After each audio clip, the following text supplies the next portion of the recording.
AWS S3 tutorial for beginners. So it is a US cloud storage setup.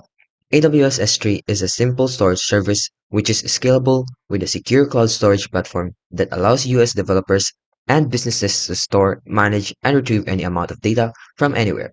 So let's talk about its pros and cons first.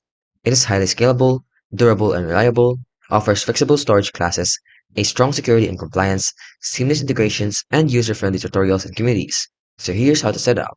So first, you want to create your account by simply logging into your own AWS account name or email or signing to existing AWS account.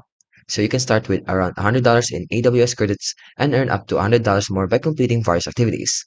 So after you create your account, you can simply just follow the tutorials and instructions provided in the instructions once you start creating your account. It is very simple to use and you'll be able to directory by how to use it.